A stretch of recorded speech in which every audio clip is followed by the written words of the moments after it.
Hi வீவோஸ், நாளைக்கான லக்ஷ்மி மித்ரா சீரியலில் என்ன நடக்க போகுது அப்படின்றத பற்றி தான் இந்த வீடியோக்குள்ளே பார்க்க போகிறோம். வீடியோ ரொம்பவே இன்ட்ரெஸ்டிங்காக போயிட்டுருக்கு. இப்போ பார்த்தீங்கன்னா நம்ம மனிஷாவும் நம்ம தேவயானியும் சேர்ந்து நம்ம லக்ஷ்மியை அந்த ஊருக்கு போகும்போது எப்படியாவது நம்ம மித்ராவோட பேசி எப்படியாவது லக்ஷ்மி மேலே தப்பான ஏதாவது ஒரு விஷயத்தை நம்ம இது பண்ணி விடலாம் அப்படின்னு சொல்லிட்டு இவங்க ரெண்டு பேரும் ஒரு பக்கம் பிளான் பண்ணுறாங்களா. ஆனால் இங்கே பார்த்தீங்கன்னா நம்ம சரையு பெரிய பிளானை பண்ணுறாங்க. இந்த குடும்பத்தையே மொத்தமாக பிளாம் பிளாஸ்டில் அழிக்கணும் அப்படின்னு சொல்லிட்டு ஒரு முடிவு எடுக்கிறாங்க. அதனால அவங்களோட பிஏ கிட்ட எல்லா விஷயத்தையும் சொல்லி அவங்க இந்த ஊரை விட்டு தாண்டி கொஞ்சம் தூரத்தில் போகும்போது அந்த பஸ்ஸு வெடித்து எல்லாருமே செத்துடணும் அப்படின்னு சொல்லிட்டு சொல்கிறாங்களா. உடனே அந்த பிஏ சொல்கிறாங்க, அம்மா அந்த மாதிரிலாம் பண்ணால் கண்டிப்பாக யாராவது ஒருத்தவங்க உயிரோட உங்களை கண்டிப்பாக போலீஸில் பிடிச்சி கொடுப்பாங்க, நீங்கள் தான் இதுக்கு காரணம்னு தெரிய வரும்போது அப்படின்றாங்க. ஆஹா அப்படியா, நீ என்னோட ஆளா இல்லை அவங்களோட ஆளா, சொன்ன வேலையை மட்டும் செய் அப்படின்னு சொல்லிட்டு நம்ம சரையும் பிஓ பிடிச்சி புடின்னு திட்டுறாங்க. இந்த பக்கம் பார்த்தீங்கன்னா நம்ம மித்ரா எல்லாருமே கிளம்பி வராங்க. உடனே அந்த பஸ்ஸெல்லாம் வந்ததுக்கப்புறம் பசங்க பார்த்தீங்கன்னா ரொம்பவே உற்சாகத்தில் இருக்காங்க. பஸ்ஸு வந்துருச்சுன்ட்டு. அப்போ நம்ம ஜெயதேவ் ஒரு பக்கம் கேட்குறாங்க, என்னடா பஸ்ஸு தாண்டா வந்திருக்கு, அதனால என்ன, ரொம்ப சந்தோஷமாக இருக்குது தாத்தா, நம்ம எல்லாரும் ஊருக்கு போகிறோம்ல அப்படின்றாங்க. கடைசியில் ஜெயதேவ் சொல்கிறாங்க, என்னால் ஊருக்கு வர முடியாது, சப்போஸ் இந்த இடத்துக்கு அரவிந்தா நம்ம வீட்டுக்கு வந்தாங்கன்னா அப்போ நம்ம சொல்லணும்ல ஏதாவது, அதனால நான் வரல, அரவிந்தா வந்தால் நான் வீட்டில் இருக்கேன் அப்படின்னு சொல்லிட்டு இந்த பக்கம் சொல்லிடுறாங்களா. அதனால சரி அப்படின்னு சொல்லிட்டு நம்ம எல்லாரும் போகலான்னு சொல்லிட்டு இவங்க எல்லாருமே ஒரு பக்கம் கிளம்பிக்கிட்டு இருக்காங்க. இந்த பக்கம் மனிஷாவும் நம்ம தேவயானி திட்டவட்டமாக இருக்காங்க. ஏதாவது ஒரு விஷயத்தில் இந்த வாட்டி நம்ம மித்ராவை நம்ம லக்ஷ்மி கிட்டேருந்து பிரிக்கணும் அப்படின்னு சொல்லிட்டு ரொம்பவே திட்டவட்டமாக முடிவெடுத்துட்டு இருக்காங்க. இந்த பக்கம் நம்ம ஜெயதேவ் சரி நீங்கள் எல்லோரும் நல்லபடியாக போயிட்டு வாங்க சொல்கிறாங்க. ஒரு பக்கம் எல்லாருமே கிளம்பிக்கிட்டு இருக்காங்களா. அப்போ மனிஷா சொல்கிறாங்க, மித்ரா பக்கத்தில் அந்த லக்ஷ்மி உட்காரக்கூடாது அப்படின்னு சொல்லிட்டு அவங்க சொல்ல, நான் மட்டும் எதுக்கு வரேன், என்னோட பிள்ளைய அவள் ஜானு கூட சேர விடக்கூடாதுன்னு சொல்லிட்டு தான் நான் இதுக்கே வரேன். அப்புறம் எப்படி நம்ம இதெல்லாம் நடக்கும், அதெல்லாம் நடக்க விடாமல் நம்ம பார்த்துக்கலாம் மனிஷா, பார்த்துக்கலாமா அப்படின்றாங்க. மனிஷா ரொம்பவே ஆழ்ந்த விதத்தில் யோசிச்சுக்கிட்டு இருக்காங்களா. உடனே நம்ம தேவயானி வா போகலாம் அப்படின்றாங்க. அப்புறம் எல்லாருமே கிளம்புறாங்க. நம்ம லக்ஷ்மியும் அந்த பஸ்ஸுக்கு பார்த்தீங்கன்னா கற்பூரம்லாம் ஏற்றி அதுக்கப்புறம் தேங்காய்லாம் உடைச்சி அப்புறம் எல்லாருமே கிளம்பிடுறாங்க. இந்த பக்கம் எல்லாருமே கிளம்புனதுக்கப்புறம் கொஞ்சம் நேரம்க்கு அப்புறம் பார்த்தீங்கன்னா நம்ம தீக்ஷலுவோட ஆசிரமத்துலேருந்து ஆள் வராங்க. வந்ததும் ஜெயதேவி பார்த்து கேட்குறாங்க, ஐயா வீட்டில் எல்லாருமே சௌக்கியமாக இருக்காங்களா அப்படின்னு கேட்குறாங்க. எல்லாருமே நல்லா இருக்காங்க, எல்லாரும் வீட்டுக்குள்ளே தானே இருக்காங்க அப்படின்றாங்க. இல்லையே, இப்போ தான் அவங்க ஒரு ஊருக்கு போயிட்டுருக்காங்க, ஒரு திருவிழாக்காக போயிட்டுருக்காங்க அப்படின்னாங்க. ஐயோ என்ன சொல்கிறீங்க ஐயா அப்படின்றாங்க. உடனே ஜெயதேவ் பதற ஆரம்பிச்சிடுறாங்க. என்னப்பா என்ன, ஏன் பதற அப்படின்றாங்க. ஐயா நேற்றுலேருந்து உங்களுக்கு நாங்கள் கால் பண்ணிக்கிட்டு இருக்கோம், நீங்கள் காலை யாருமே எடுக்க மாட்டீங்க. உங்ககிட்ட தீக்ஷலு ஐயா ஒரு விஷயத்த சொல்கிறதுக்காக தான் நேற்றுலேருந்து நாங்கள் கால் பண்ணிக்கிட்டு இருக்கோம். தீக்ஷலு ஐயாவுக்கு ஒரு கனவு வந்தது, அந்த கனவில் உங்கள் குடும்பம் எல்லாருக்குமே ஆபத்து ஏற்பட போகுது அப்படின்னு சொல்லிட்டு தீக்ஷலு ஐயா உங்கள் வீட்டில் போய் சொல்லிட்டு வர சொன்னாங்க. அதனால தான் இப்போ வந்தையா, தயவு செஞ்சு யாரையும் வெளியில் போகக்கூடாதுன்னு சொல்லுங்கள் அப்படின்னு சொல்கிறாங்க. தீக்ஷலு சொன்னதை உங்ககிட்ட சொல்கிறதுக்காக தான் நான் வந்தேன் அப்படின்றாங்க. உடனே போய் அவங்கள எப்படியாவது தடுத்துருங்க அப்படின்றாங்க. ஆனால் நம்ம ஜெயதேவ் அது முடியுன்றது தெரியல. ஆனாலும் ஜெயதேவ் கார் எடுத்துக்கிட்டு கிளம்புறாங்க வேகமாக. இந்த பக்கம் பார்த்தீங்கன்னா எல்லாருமே சந்தோஷமாக போயிட்டு இருக்காங்களா. அப்போ லக்ஷ்மி பஸ்ஸு காலியாக இருக்குன்னு சொல்லிட்டு அங்கேருந்து இப்போ நிறைய பேர் வெயிட் பண்ணிக்கிட்டு இருக்காங்க, யாராவது லிஃப்ட் கொடுப்பாங்களா அப்படின்ட்டு. நம்ம லக்ஷ்மி தான் ரொம்பவே நல்ல குணம் படைச்சவங்களாச்சே, அதனால எல்லாரையும் கூப்பிட்டு உட்கார வச்சுறாங்க. இதனால நம்ம மித்ரா, நம்ம மனிஷா, தேவயானி 3 பேருமே ரொம்பவே கோபப்படுறாங்க. ஆனால் கோபத்தை நம்ம தேவயானி வெளிக்காட்டுறாங்க. ரொம்ப தியாகி தான், எதுக்காக அப்படிலாம் பண்ணிக்கிட்டு இருக்கணும் அப்படி இப்படின்னு திட்டுறாங்களா. உடனே விவேக் சொல்கிறாங்க, அம்மா எதுக்காக கத்திக்கிட்டு இருக்க, இப்போ என்ன பஸ்ஸு காலியாக தானே இருந்தது, அதனால தானே அண்ணி ஒரு நல்லது செஞ்சாங்க அப்படின்றாங்க. இந்த பக்கம் மனிஷாவும் முறைச்சிக்கிட்டு இருக்காங்க. இப்போ என்னடா உனக்கு, எதுக்குடா கத்துற, நீ எதுக்குமா கத்துற, அமைதியாக இருமா, இதுக்கு தான் நீ எப்பவுமே மனுஷா பக்கத்தில் தானே உட்காருவேன், மனுஷா பக்கத்துலேயே போய் உட்கார தானே அப்படின்றாங்க. ஏன் உன்னால் இங்கே உட்கார முடியலையா, நீ இங்கே தான் உட்காரணும், நீ இங்கே உட்காரு அப்படின்ட்டு நம்ம தேவயானி ஒரு பக்கம் சொல்ல, ஒரு பக்கம் நம்ம ஜெயதேவ் பார்த்தீங்கன்னா நம்ம தேவயானிக்கு ஃபோன் பண்ணுறாங்க. தேவயானிக்கு ஃபோன் பண்ணி பேசுகிறாங்க, ஆனால் டவர் கிடைக்கல. அப்புறம் லக்ஷ்மி கிட்ட கொடுக்குறாங்க, லக்ஷ்மி கிட்ட கொடுக்கறது கேட்குது. அப்போ லக்ஷ்மி வாங்கி பேசுகிறாங்க. என்னம்மாம்மா என்ன ஆச்சு அப்படின்றாங்க. அப்போ ஜெயதேவ் சொல்கிறாங்க, அம்மா தீக்ஷலு வந்து ஃபோன் பண்ணாங்க, தீக்ஷலு வந்து ஒரு ஆபத்து இருக்கா, நீங்கள் யாருமே போகாதீங்கன்னு சொல்கிறாங்க. ஆனால் நம்ம லக்ஷ்மி ஜெயதேவ் பேசுறது லக்ஷ்மிக்கு கேட்கவே இல்லை. மாமா நீங்கள் என்ன சொல்கிறீங்க அப்படின்றாங்க. ஆனாலும் நம்ம லக்ஷ்மிக்கும் நம்ம ஜானுக்கும் ஒரே பதட்டமாகவே இருக்குது. ஜானு அவங்க அந்த பஸ்ஸு ஆக்சிடெண்ட் ஆன மாதிரி நினச்சி பார்த்துக்கிட்டு இருக்காங்க. அது ஏற்கனவே நடந்ததா என்னன்னு தெரியல. ஆனாலும் அவங்களுக்கு அது வந்து போகிறதுனால அவங்களுமே ஒரு பதட்டத்தில் இருக்காங்க. இந்த பக்கம் லக்ஷ்மிக்குமே ஒரு மாதிரி பதட்டமாக இருக்குது. ஆனால் இந்த பக்கம் மனிஷாவுக்கு நம்ம சரையு ஃபோன் பண்ணுறாங்க. ஆனால் சரையு கிட்ட கேட்குறாங்க, ஏதாவது பிளான் வச்சுருக்கியா அப்படின்ட்டு. நீ உன்னோட லொக்கேஷனை மட்டும் அனுப்பு அப்படின்றாங்க. அப்போ சரையு வந்து இந்த பிளான் தோற்று போனாலும் இன்னொரு பிளானுக்கும் அவங்க வழிவகுத்துட்டாங்கன்னே சொல்லலாம். 2 பிளானில் ஏதாவது ஒரு பிளானில் இந்த குடும்பம் மொத்தமும் அழியும் அப்படின்னு சொல்லிட்டு ரொம்பவே கனவு காண்டுக்கிட்டு இருக்காங்க. அந்த பிளானில் எப்படியாவது இவங்க எல்லாருமே அழிஞ்சிட்டாங்கன்னா அந்த நந்தன் ஃபேமிலியோட குரூப் ஆஃப் கம்பெனி எனக்கு தான் அப்படின்னு சொல்லிட்டு சரையு ஒரு பக்கம் வந்து இது பண்ணிக்கிட்டு இருக்காங்க. ஆனால் நம்ம சரையு போட்ட பிளான் பார்த்தீங்கன்னா நம்ம மனிஷாவுக்கு தெரியாது. தெரிஞ்சால் கண்டிப்பாக இவங்களோட கோயிலுக்கு போயிருக்க மாட்டாங்க தான்.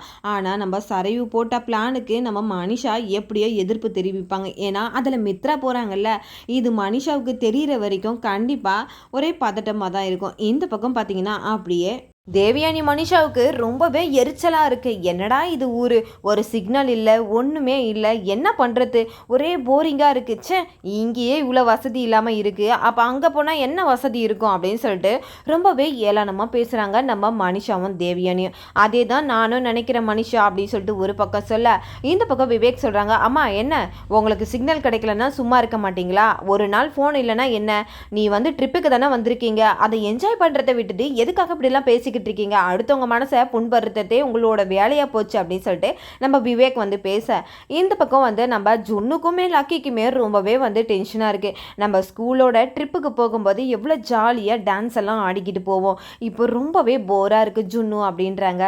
ஆமாம் லக்கி, உண்மை அதுதான், நம்ம எல்லாருமே சோகமாக இருக்காங்க, இப்போ என்ன பண்ணுறதுன்னு தெரியலன்ட்டு அந்த 2 குழந்தைங்களும் வந்து யோசிக்கிறாங்க. அப்போ தான் ஜுன்னு சொல்கிறாங்க, நம்ம டிரைவர் அங்கிள் கிட்ட சொல்லி பாட்டு போடலாமா அப்படின்றாங்க.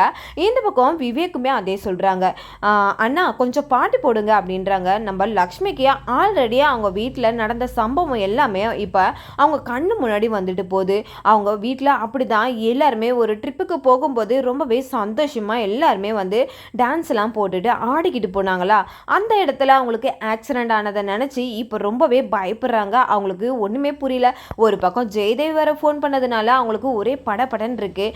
இந்த பக்கம் பார்த்தீங்கன்னா நம்ம ஜெயதேவ் ஒரு பக்கம் வர, ஒரு பக்கம் தீக்ஷலு வந்து அந்த யாகத்தை பண்ணிக்கிட்டு இருக்காங்க. இவங்களுக்கு எதுவும் ஆகக்கூடாது அப்படின்னு சொல்லிட்டு ஒரு பக்கம் யாகம் பண்ணுறாங்க. இந்த பக்கம் சரைவு சந்தோஷமாக இருக்காங்க. இவங்க எல்லாருமே அழிய போகிறாங்க அப்படின்னு நினச்சிக்கிட்டு ஒரு பக்கம் நம்ம தீக்ஷலு வந்து அவங்க சொன்னது நடக்கக்கூடாது அப்படின்ட்டு அவங்க உறுதியாக இருக்காங்க. இந்த பக்கம் நம்ம ஜெயதேவ் பார்த்தீங்கன்னா இவங்கள தொடர்ந்து கொண்டே வந்துக்கிட்டே இருக்காங்க. ஒரு கட்டத்தில் செக் போஸ்ட்டில் நிறுத்த சொல்கிறாங்க. செக் போஸ்ட்டில் நிறுத்தி அவங்க இந்த மாதிரி ஒரு பஸ் இப்படி போச்சா அப்படின்னு கேட்குறாங்க. தெரியல சார், நிறைய பஸ்ஸு போச்சு அப்படின்றாங்க. உடனே அந்த பஸ்ஸோட நம்பர் ஏதாவது இருக்கா அப்படின்றாங்க. இருக்குது சார் அப்படின்றாங்க. உடனே அந்த நம்பரை வந்து செக் போஸ்ட்டில் கொடுத்து அடுத்த செக் போஸ்ட்டில் இந்த பஸ்ஸை நாங்கள் நிறுத்துகிறோம் அப்படின்னு சொல்லிட்டு அவங்களுமே அவங்களுக்கு உதவி செய்கிறேன் அப்படின்னு சொல்லிடுறாங்க. இந்த பக்கம் நம்ம விவேக் சொல்கிறாங்கல்ல பாட்டு போடுங்கன்ட்டு, உடனே நம்ம லக்ஷ்மி பதட்டத்தோட என்ன பண்ணுறாங்கன்னா, பாட்டெல்லாம் எதுவுமே போடக்கூடாது, வேண்டாம் பாட்டெல்லாம் அப்படின்றாங்க. உடனே இதை கேட்டு எல்லாருமே அதிர்ச்சியாக வராங்க. அப்போ நம்ம மனிஷா சொல்கிறாங்க, இவளுக்கு என்ன பைத்தியம் எதுனா பிடிச்சிருக்கா, அதே தான் மனிஷா நானும் கேட்குறேன், இவளுக்கு ஏதோ கிறுக்கு பிடிச்சிருச்சுன்னு நினைக்கிறேன் அப்படின்றாங்க. ஆனால் அவங்களோட பயம் அவங்களுக்கு தான் தெரியும். இந்த பக்கம் நம்ம மித்ரா கேட்குறாரு, எதுக்காக பாட்டெல்லாம் போட வேணான்ற. ஒரு பக்கம் குழந்தைங்களும் கேட்குறாங்க, அதுக்கு பாட்டெல்லாம் எதுவுமே வேண்டாம், நான் சொல்கிறத மட்டும் கேளுங்க, தயவு செஞ்சு என்கிட்ட யாருமே காரணம் கேட்காதீங்கன்னு சொல்லிட்டு ஒரு பக்கம் நம்ம லக்ஷ்மி சொல்லிடுறாங்க திட்டவட்டமாக. இந்த பக்கம் அப்படியே நம்ம தீக்ஷலு நம்பர்லாம் எழுதி கொடுக்குறாங்க போலீஸ்காரங்க கிட்ட. போலீஸ்காரங்க அந்த செக் போஸ்ட்டுக்கு கால் பண்ணி அந்த நம்பர் வண்டி போச்சா அப்படின்னு கேட்கறதுக்காக கால் பண்ணுறாங்க.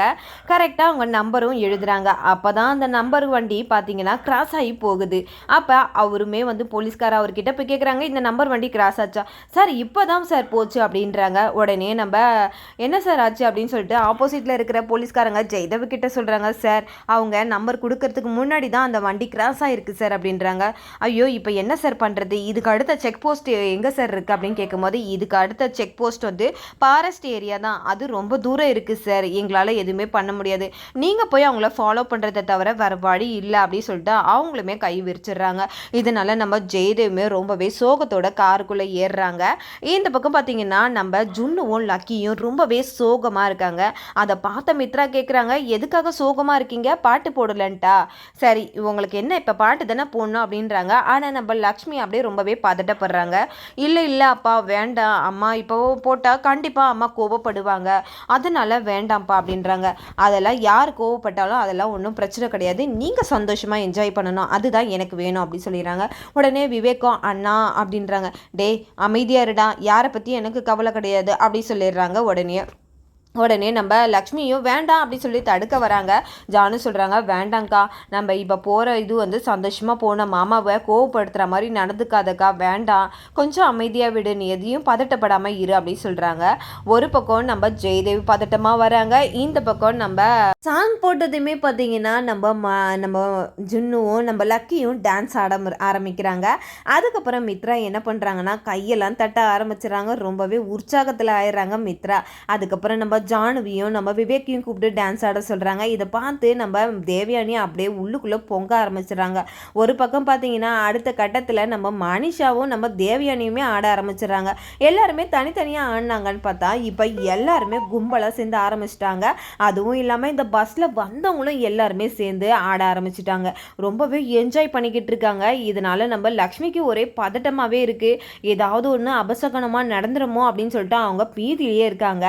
இந்த பக்கம் நம்ம ஜானு எல்லாருமே பார்த்தீங்கன்னா டான்ஸ் ஆடி முடிச்சுட்டு ரொம்பவே கலப்பாகி தூங்க ஆரம்பிச்சிடுறாங்க. ஆனால் இந்த பக்கம் பார்த்தீங்கன்னா நம்ம லக்ஷ்மி மட்டுமே தூங்கலை, என்னமோ ஆக்க போகுது அப்படின்றது மட்டும் அவங்க உள்ளுணர்வு சொல்லிக்கிட்டே இருக்குது. ஒரு பக்கம் நம்ம தீக்ஷலுவை காட்டுறாங்க. தீக்ஷலு ஒரு பக்கம் வந்து யாகத்தை தொடர்ந்து பண்ணிக்கிட்டே இருக்காங்க. இந்த பக்கம் வில்லி சரை என்ன பண்ணுறாங்க, நம்ம மனிஷா அனுப்பின லொக்கேஷனை அப்படியே ஓட்டி பார்க்குறாங்க. சிரிக்கவும் ஆரம்பிச்சிடுறாங்க. இப்போ இவங்க எல்லாருமே நல்லா போய் சேர்ந்துருவாங்க அப்படின்னு சொல்லிட்டு அவங்க ரொம்பவே சந்தோஷத்தில் இருக்காங்க. என்னதான் சரிவுக்கிட்ட பிஏ வேலை செஞ்சாலும் அவருக்கும் கொஞ்சம் இறக்க குணம் இருக்குதான். அப்போ அவர் சொல்கிற சண்டாளி ஒரு குடும்பத்தையும் அழித்து சந்தோஷத்தை காண்றாப்பார் அப்படின்னு சொல்லிட்டு இது நடக்கக்கூடாதுன்னு அவர் மனசில் நினைக்கிறாரு. ஆனால் இந்த பக்கம் பார்த்தீங்கன்னா நம்ம மித்ரா பார்த்தீங்கன்னா அப்படியே வந்துக்கிட்டு இருக்காங்க. எல்லாருமே வந்துக்கிட்டு இருக்காங்க. கடைசியில் போலீஸ் வந்து அந்த வண்டியை நிறுத்துகிறாங்க. நிறுத்திட்டு இருங்க எங்கே போகிறீங்க அப்படின்னு கேட்குறாங்க. இல்லை சார், நாங்கள் இந்த மாதிரி ஒரு ஊருக்கு போகிறோம். எதுக்காக போகிறீங்க, இந்த மாதிரி ஒரு திருவிழாக்காக போகிறோம் அப்படின்னு சொல்லிட்டு டீட்டெயிலாம் சொல்கிறாங்களா. அதுக்கு அந்த போலீஸ் அதிகாரி சொல்கிறாங்க, இந்த காட்டுக்குள்ளே இந்த நேரத்தில் நீங்கள் உள்ளே போக முடியாது, ஏன்னா ஆப்போசிட்டில் வண்டி வரது தெரியாது, நிறைய ஆக்சிடென்ட் நைட் டைமில் நடக்கும், அதனால நீங்கள் இங்கே எங்கேயாவது இருந்துட்டு நாளைக்கு காலையில் போங்க அப்படின்றாங்களா. இதை கேட்ட மித்ரா ரொம்பவே டென்ஷன் ஆயிடுறாங்க.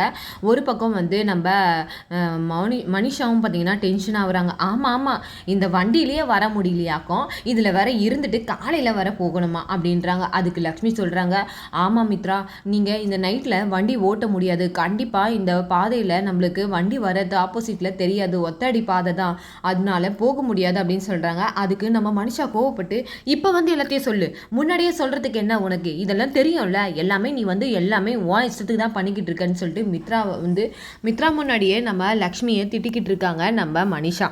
தேவயானியா அவங்க பங்குக்கு திட்ட ஆரம்பிக்கிறாங்க. அப்போ நம்ம மித்ரா கேட்குறாங்க டிரைவர்கிட்ட, நீங்கள் நைட் டைமில் வண்டி ஓட்டிடுவீங்கள்ல அப்படின்னு கேட்குறாங்க.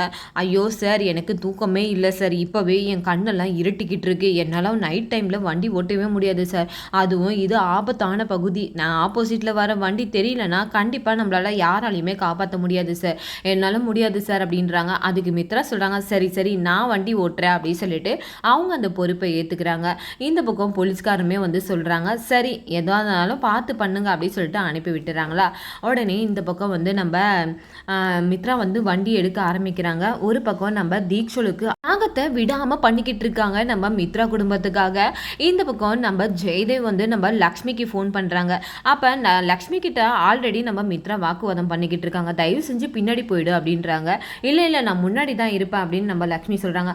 ஆஃபீஸில் தான் உன்னோட ராஜ்யம் பார்த்தா இங்கேயும் உன் தொல்லையை ஆரம்பிக்கிறியா அப்படின்னு சொல்லிட்டு பேசிக்கிட்டு பேசிக்கிட்டு இருக்காங்க. அப்போ ஜெயதேவ் வந்து லக்ஷ்மிக்கு ஃபோன் பண்ணுறாங்க. லக்ஷ்மியும் எடுத்து பேசுகிறாங்க.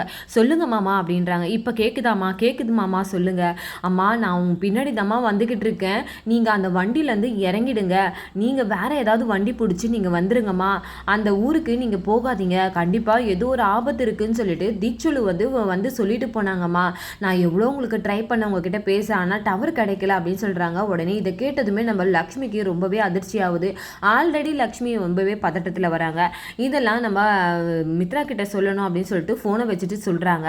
ஆனால் நம்ம மித்ரா இதெல்லாமா நம்பிக்கிட்டு இருப்ப அப்படின்றாங்க. ஆல்ரெடி மித்ரா நம்ம அரவிந்தா இருக்கும் போது அவங்களோட ஃபோர்ஸால தான் ஒரு சில விஷயத்த நம்புவாங்க. இப்போ அரவிந்தா வேற இல்லை, இந்த விஷயத்த அவங்க நம்புவாங்களா? கண்டிப்பாக நம்ப மாட்டாங்க. இப்போ நம்ம மித்ரா வேணும்ட்டு அந்த வண்டியை எடுத்துகிட்டு போகிறாங்க. பின்னாடி இருந்து அந்த வில்லி பார்த்தீங்கன்னா மனிஷா, யாருக்காகவும் வண்டியெல்லாம் நிறுத்தாத மித்ரா, நீ வண்டியை ஓட்டு அப்படின்றாங்க. இந்த பக்கம் லக்ஷ்மிக்கு ஒரே படபடப்பாக ஆகுது. ஒரு பக்கம் நம்ம சரையு பார்த்தீங்கன்னா ரொம்பவே சந்தோஷப்படுறாங்க. இன்னும் கொஞ்சம் தூரம் தான் அவங்க வச்ச செக் பாயிண்ட்டு, அதில் அந்த பாம் வெடிச்சிடும்னு சொல்லிட்டு ரொம்பவே சந்தோஷப்படுறாங்க. ஒரு பக்கம் பார்த்தீங்கன்னா இந்த பக்கம் அங்கே ஒரு கர்ப்பிணி பெண்ணு வராங்க. அந்த கர்ப்பிணி பெண்ணு வந்ததுமே நம்ம லக்ஷ்மி வண்டியை நிறுத்த சொல்கிறாங்க. ஐயோ வந்துட்டாடா தியாகி, அடுத்த தியாகத்தை என்ன பண்ண போகிறோமா? திருப்பியும் இவங்களெல்லாம் வண்டியில் ஏற்ற போறியா? காலையில் ஏற்றின கூட்டமே உள்ளே வந்து இன்னும் இறங்கலை, இப்போ வேற அடுத்த இதுவா? ஐயோ அப்படின்ட்டு. அம்மா வாய் முடிக்கிட்டு சும்மா இருங்கம்மா, கொஞ்சமாச்சும் மனசாட்சியும் நடந்துக்கங்க அப்படின்னு சொல்லிட்டு விவேக் ஒரு பக்கம் திட்டுறாங்க. கர்ப்பிணி பெண்ணு தானம்மா, அவங்களுக்கு ஹெல்ப் பண்ணால் என்ன உங்களுக்கு இதுவாயிடுது அப்படின்னு சொல்லிட்டு திட்ட ஆரம்பிச்சுறாங்க. உடனே கர்ப்பிணி பெண்ணும் வந்துடுறாங்க. அவங்கள கொஞ்சம் ஹாஸ்பிட்டலில் இறக்கணும் அப்படின்னு சொல்லிட்டு நம்ம லக்ஷ்மி பார்த்தீங்கன்னா இந்த வழியாக போகாதீங்க, இந்த பக்கம் தான் ஹாஸ்பிட்டல் இருக்குது அப்படின்னு சொல்லிட்டு ரூட்டை மாற்றி கூட்டிகிட்டு போகிறாங்க. அப்போ நம்ம சரைவுக்கு இருக்கிற அந்த லைவ் லொக்கேஷனில் பார்த்தீங்கன்னா ரூட்டு மாறத்தை பார்த்து நம்ம சரைவு ரொம்பவே டென்ஷன் ஆயிடுறாங்க. சே என்ன இது, நம்ம ஒரு செக் வச்சா இங்கே ஒன்று நடக்குது, எப்படி வண்டி ரூட் மாறி போகுது அப்படின்னு சொல்லிட்டு அவங்க ரொம்பவே கடுப்பாகிறாங்க. அப்போ நம்ம பிஏ நினைக்கிறாங்க, அப்பாடா கடவுள் இருக்காரு, இந்த மாதிரி ஒரு ராட்சசி கிட்ட இருந்து அவங்கள காப்பாற்றுறதுக்கு கடவுள் இருக்காரு அப்படின்னு சொல்லிட்டு அவர் மனசுக்குள்ளேயே நினச்சிக்கிட்டு இருக்காங்க. கரெக்டாக அந்த ரூட்டை மாதிரி நம்ம லக்ஷ்மி கூட்டிகிட்டு போயிடுறாங்க.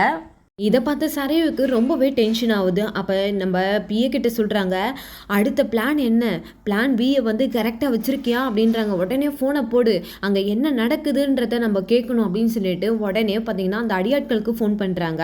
அந்த அடியாட்களும் பார்த்திங்கன்னா நம்ம லக்ஷ்மி அவங்க போன வண்டி அந்த பாதையில் தான் அவங்க இருக்காங்க அப்படின்னு சொல்லிடுறாங்க. உடனே வந்து அப்போ பிளான் பியை வந்து எக்ஸிக்யூட் பண்ண சொல்லு அப்படின்னு சொல்லிட்டு நம்ம சரைவி இந்த வாட்டி மிஸ் ஆகவே கூடாது அப்படின்னு சொல்லிட்டு சரைவி வந்து ஆணித்தனமாக நம்ம பிஏ கிட்ட சொல்லிடுறாங்க. பிஏவுமே அங்கே வந்து ஸ்ட்ரிக்டாக சொல்லிடுறாங்க. அதனால அங்கே இருக்கிற ரவுடிகள்லாம் பார்த்தீங்கன்னா ரொம்பவே அலர்ட்டாக இருக்காங்க. எப்படியாவது இந்த குடும்பத்தில் இருக்கிறவங்க எல்லாரையும் போட்டு தள்ளிடணும் அப்படின்னு சொல்லிட்டு அவங்க சரைவி சொன்ன மாதிரி எல்லாருமே அலர்ட்டாக இருக்காங்களா. இந்த பக்கம் நம்ம லக்ஷ்மி பதட்டமாக இருக்கிறதையே காட்டிக்கிட்டு இருக்காங்க. ஒரு பக்கம் ஜெய்தே போயிட்டு அந்த செக் போஸ்ட் கிட்ட வந்துடுறாங்க. அப்போ செக் போஸ்ட்டில் போயிட்டு அந்த வண்டியோட நம்பரை சொல்கிறாங்க. ஆமாம் சார் இப்போ தான் போச்சு அப்படின்றாங்க. சார் அந்த வண்டியை எப்படியாவது நிறுத்துங்க சார் அப்படின்றாங்க. நீங்கள் யார் அப்படின்னு கேட்குறாங்க. அது எல்லாமே என்னோட ஃபேமிலி தான் சார், ஒரு ஆபத்தில் இருக்காங்க, தயவு செஞ்சு அந்த வண்டியை நிறுத்துங்க சார் அப்படின்றாங்க. அதுக்கு போலீஸ்காரங்க சொல்கிறாங்க, சரி வாங்க போகலாம் அப்படின்னு சொல்லிட்டு அவங்களுமே ஜெயதேவ் கூட வந்துக்கிட்டு இருக்காங்க. ஒரு பக்கம் பார்த்தீங்கன்னா வண்டியை மறைக்கிறதுக்கு முன்னாடி பார்த்தீங்கன்னா கல்லுகளெல்லாம் போட்டு வச்சுருக்காங்க. நம்ம மித்ரா பார்த்தீங்கன்னா வந்த உடனேமே ஒரு ஸ்பீட் பிரேக்கர் வந்து இருக்கா அப்படின்னு பார்க்காமையே பிரேக்கை போட்டுறாங்க. இதனால் தூங்கிட்டு இருந்த மனிஷா தேவியன் எல்லாருமே துடிச்சுடிச்சு எந்திரிக்கிறாங்க.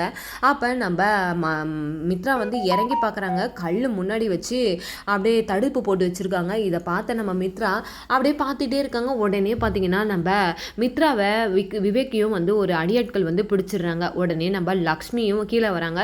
லக்ஷ்மி எல்லாரையும் காப்பாற்றுறதுக்கு முயற்சி பண்ணுறாங்க. ஆனால் அதுக்குள்ளே பஸ்ஸுக்குள்ளேயே ஒரு ரவுடிங்க வந்து கத்தி வச்சு மிரட்டுறாங்க. யாராவது ஏதாவது சத்தம் போட்டிங்கன்னா அவ்வளோதான் அப்படின்னு சொல்லிட்டு உடனேமே நம்ம லக்ஷ்மி பார்த்தீங்கன்னா அப்படியே நின்றுட்டு அவங்கள எப்படியோ தாக்கணும் அப்படின்னு நினைக்கிறாங்க. கடைசியில் அந்த அடியாட்களில் ஒரு ஆள் பார்த்தீங்கன்னா நம்ம லக்ஷ்மியோட தாலியை வந்து பிடிக்க ஆரம்பிச்சுறாங்க. வந்தது பாருங்க நம்ம லக்ஷ்மிக்கு கோவம். அந்த லக்ஷ்மிக்கு கோவம் வந்து தாங்க முடியாமல் அந்த அடியாட்டை போட்டு அடின்னு அடிக்கிறாங்க. அதுக்கப்புறம் மித்ராவுமே போட்டு அடிக்கிறாங்க. இந்த பக்கம் பார்த்தீங்கன்னா வழக்கம் போல் நம்ம மனுஷாவும் தேவியானி இதெல்லாமே இவ்வளால தான், ஒழுங்காக ஊர்லேயே இருந்துக்கலாம், ஏதோ ஊரை பார்க்க வர அதை பார்க்க வரேன்னு சொல்லிட்டு இவ்வளோ தடைகளை மீறி இந்த ஊருக்கு போயே ஆகணுமா அப்படின்னு சொல்லிட்டு நம்ம மனுஷா ஒரு பக்கம் புடின்னு பிடிச்சிக்கிட்டு இருக்காங்க நம்ம லக்ஷ்மியை. எப்படியோ நம்ம மித்ரா வந்து எல்லாரையும் அடித்து நம்ம லக்ஷ்மியும் அடித்து எல்லாரையுமே காப்பாற்றிடுறாங்க. கடைசியில் அந்த ரவுடிங்களும் ஓடி போயிடுறாங்க.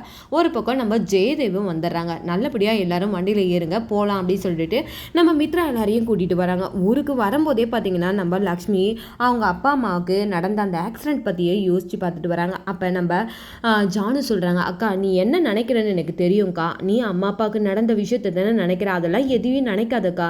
அதை விட நம்மளுக்கு இந்த ஊரில் நிறைய பேர் பாசம் காட்டுறதுக்கு இருக்காங்க, அதுவும் இல்லாமல் நம்மளு கூட அம்மா அப்பாவுக்கு பதில் தாத்தாவும் இருக்காங்க.